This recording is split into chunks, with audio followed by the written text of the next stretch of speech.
The cries of people meeting their deaths are everywhere. Seth hears it no matter which way he turns. Smoke is thick in the air, the rubble of old buildings and bullet shells littering the ground.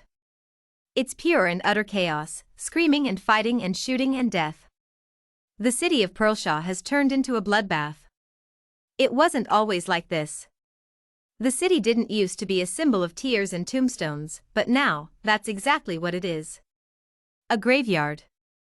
Seth trips over his black, chunky combat boots.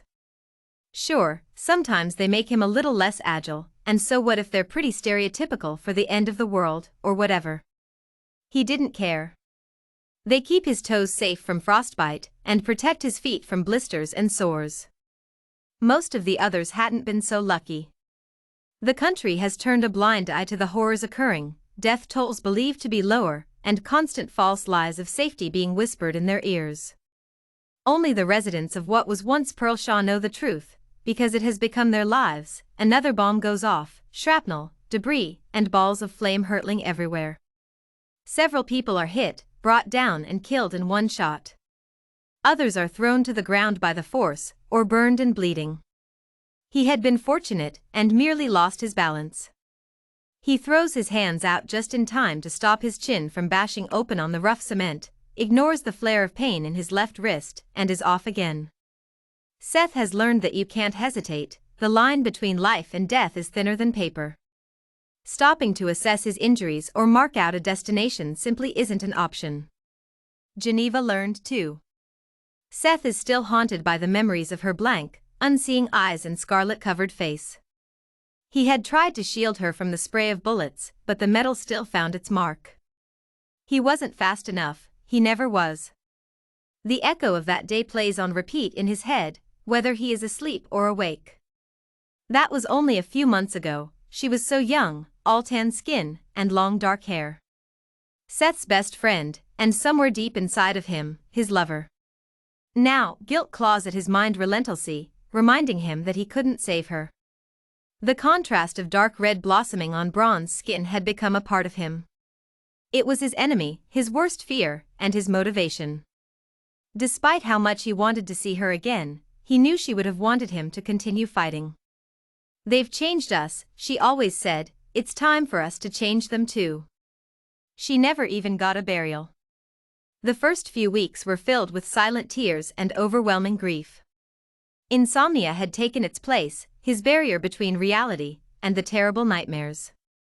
He found himself staring off into space more often than not, barely even thinking. Geneva was the only thing on his mind. But one day he broke. His water supply was far too low, and so he forced himself to roll out of bed and trek to the small stream nearby to replenish it. Upon reaching the location, his breath hitched and his vision clouded. It had always been their favorite spot. Hours were spent there, laughing and talking and bonding. Why did he choose to go back? All it did was unleash the memories, blood and bullets and tear tracks on far too pale skin and dash. Someone was hyperventilating, and in the distance, he knew it was himself. Choking on his tears, he dropped his backpack and screamed. He screamed his throat raw until he tasted copper, and then some. He was there shrieking and crying for hours. It wasn't a pretty sight, he had lost all of his composure, but it helped. Everything bottled up inside was bursting out, ripping its way from his soul, and making itself known. He finally accepted it. Geneva was gone, he was alone, and she wasn't coming back. Lying to himself wasn't doing anybody any good. She would have wanted him to move on. She was strong and resilient like that, and always got back up after being knocked down. Seth wished he could be like her. Telling himself the truth was the hardest thing he had ever done, but also one of the most important. After that day, things got a little bit easier. Another loud explosion tethers Seth back to the presence. The dust rising in the air isn't helping the stitch in his side, but he blocks out his burning throat and continues his journey down the blood-stained road. Jumping over dead corpses, ducking away from stray pieces of wreckage, shouldering his way through waves of desperate people isn't new at all.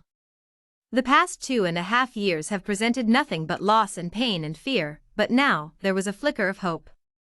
It was so small that almost no one could see it, but Seth did.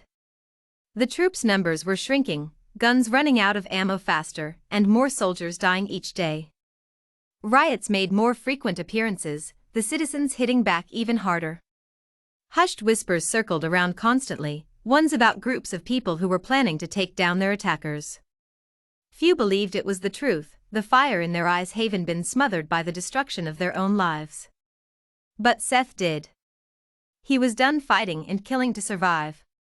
The number of people he had seen fall at the hands of the ones who once called themselves their leaders is higher than any child should have to count. Revenge wasn't close, but it was there. Not finding it would kill him, he knew deep inside it would. So he keeps surviving. Maybe one day, he will rest, but only when he does his part in watching the government crumble like his own neighborhood did. For Geneva.